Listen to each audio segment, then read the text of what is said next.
Good afternoon, everyone. As you probably already all know, or at least many of you know, getting in touch with yourself can be a very lonely, complicated, long process. And one that is never really finished. As I said yesterday in the video, that when I was younger I had the delusion that there was a point where you reached maturity. And as wise as I thought I may have been as a kid, I can look back and say, okay, you were never wise. You were never complete. You were never finished learning. And I didn't learn that the learning continues until I was in my 30s, early 30s. And which made me feel ignorant about my 20s, let's say. But I understand that in my teens and 20s I was getting to know the world. I was experiencing what it meant to be alive rather than contemplating what it meant to be alive. And looking back on that, one may say that was that a better way of life? To be experiencing life or to contemplate life? And my conclusion today, being me as an individual, and I am the only one who can come up with my own conclusions, that you need both. It's a balance. And that, at least for me personally, learning more about myself and about my world was the most important component to going back down to that childlike state. Let me take a metaphor for a minute. Somebody earlier left a comment on one of my videos that said it's like climbing a mountain. He feels like you climb the mountain, and he said you get to the top, and then there's just you're not done. There's more to climb, but you can't climb any higher. And I said that instantly what popped into my mind was a range of mountains. That each time you reach a peak, it allows you to see where the next peak is. Where when you're on ground level, it's difficult to see all of the peaks in their entirety. But if you start on the largest peak and work your way down, you'll be able to see all the rest of them. This means conquering the most difficult of our problems first, knowing who we are, and trying to understand why we are here, or what we want our purpose to be, or whatnot. And the thing about climbing those mountains is that you have to climb back down to get up the next one. And that was really my point when I responded by leaving that, I guess a response metaphor, that we can't jump from mountain to mountain. We have to go back down to the valley, which means that you start out at the valley of child mind. You work your way up the mountain to adulthood, and then you have to work your way back down into that childlike state with the awareness of adulthood behind you. You've seen that peak, you've had those views. And when you're done with the entire range and you've hiked the whole trail, and you have a pretty good grasp, or at least somewhat of a view of what you think is important. Now, that is the most important thing, is what you think is important. It's very easy to get caught up in what other people find important. For example, I've had many people tell me what I should make videos about, or subjects that interest them in particular, and I totally understand that, because they're at a point in their life where that's what interests them. And as a human, our minds are so pliable. We can go to any state of mind or place within our minds that gives us a lot of passion about one subject or another. For example, a couple of discussion I had earlier with one of my subscribers who said that I claimed I was into deep subjects, but I was shallow, and it was because I was writing him off, discussing about. We were talking about it was the mushrooms, the mushroom cults, and somehow it got into mind control and the rape of the earth and all this destruction. And all the things that these, big entities and corporations are doing.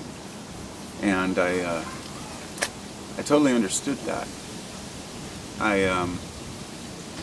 I totally understood that point of view because I came from a frame of mind years ago where I did the same thing, where I was very much in that frame. So I felt like I wasn't expressing myself well through comments. And it's laughable because it's easy to be taken as defensive when I'm trying to explain myself, because it takes so many damn words to express where I'm coming from. And I've realized this over time. And this is another thing I see about myself. Of course I am. I do become defensive about a lot of things. But it's usually a misinterpretation, in other words. I'm using that as an example to show how, there's a constant level of miscommunication between people. And each person's at their own phase or their stage, and they're on their own mountain. Once in a while we can see each other from alternate peaks, and once in a while we're on the same peak, and we can sit and discuss the views.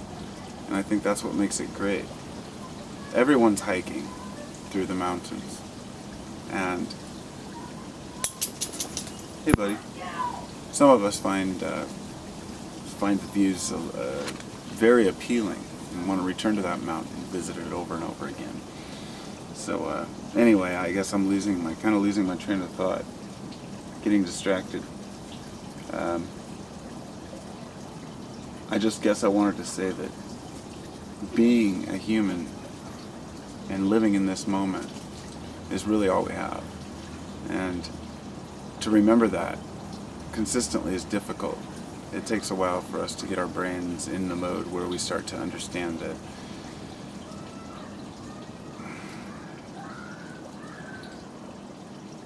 we're going to have emotions, we're going to have opinions, we're going to have discussions, we're going to go through all this, and it's the same thing. It's nothing new under the sun. But there's no new revelations, that nothing I've ever said or anyone's ever really said that hasn't already been said. So what I've come to realize is that it's not about learning a new or better way to do things. It's about reiterating what we already know. Reiterating the idea that we are empowered personally to make our own decisions. That many of the studies that have been done recently with, quantum mechanics have shown some very interesting properties of matter, that things basically are predetermined to the extent that the future seems to happen in the past. Before the past. It's an issue. Those of you who know what I'm talking about, you know what I'm talking about. Those who don't, I guess I can't sit here and explain something that's not in, really in context with the video. But the idea that when they've done minute experiments, they found that the atomic models can predict what is going to happen.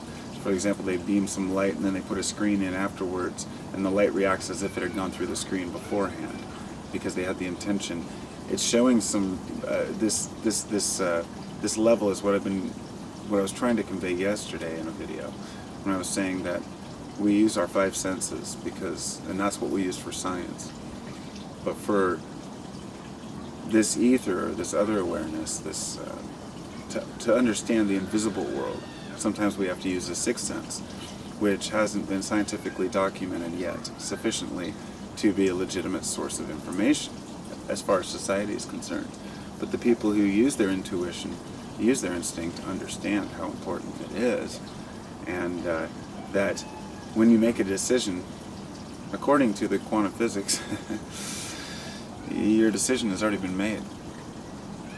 My decision to make this video was made long before I decided to make this video.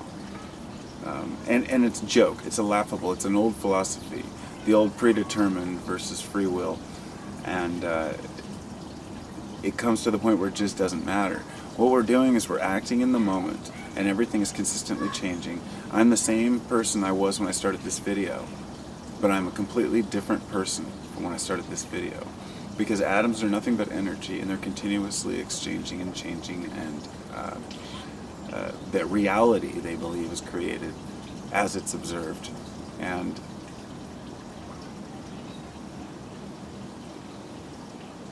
you could sit here and say, oh, we could sit here and debate and argue all day whether there's a concrete reality or not, but I'll never be in your mind and you'll never be in mine. So all we can do is just agree to disagree on many things and find the common grounds that we all agree on, which seems to be that it's a crazy world to live in no matter how you look at it.